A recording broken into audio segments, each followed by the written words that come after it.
Guys, তোমরা যদি আমার আইডির প্রাইম লেভেলের দিকে তাকাও তাহলে দেখতে পারবা আমার আইডির প্রাইম লেভেল কিন্তু 8 না। কি রে, এই সময় ভাগনা ইনভাইট দেয়? মামা তুমি এতবার করে দিচ্ছি, তুমি আসতেছ না কেন? আরে তুই যে আমার সময় সময় ইনভাইট দিয়ে ঝামেলা করিস, তোর কি আমার ইনভাইট দেওয়ার বয়স হয়েছে? আরে বাদ দাও, তোমার বলছো। তোমার কি মনে আছে তুমি যে মামির সাথে বিয়ে করছিলে? 1 বছরটা পূর্ণ হয়েছে, তোমার কি মাথায় নাই? কি বলিস, আমাদের বিয়ের 1 বছর পূর্ণ হয়ে গেছে? হ্যাঁ মামা, আজকেই তোমাদের 1 বছর পূর্ণ হয়েছে। ও আচ্ছা, মনে করাই দেওয়ার জন্য অসংখ্য ধন্যবাদ তোকে। তোমাকে আর মামিকে জানাই হ্যাপি বার্থডে।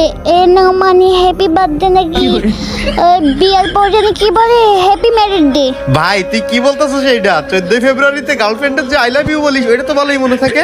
যাই হোক মামা, ওইসব বাদ দাও। তোমার আর মামির নিয়ে আজকে আমি একটা কবিতা বলতে চাই। আমাদের নিয়ে কবিতা বলবি? আচ্ছা ঠিক আছে, বল। মিরাজ মামা, জাকির মামির 1 বছরের মধুবাদন।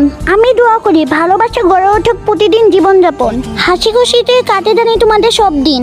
আর আমি মামির ইনবক্সে লিখছি হ্যাপি ম্যারিড ডে, এটা করতে বললো সিন। ও সেরা একটা কবিতা হয়েছে রে ভাই না, থ্যাংক ইউ থ্যাংক ইউ।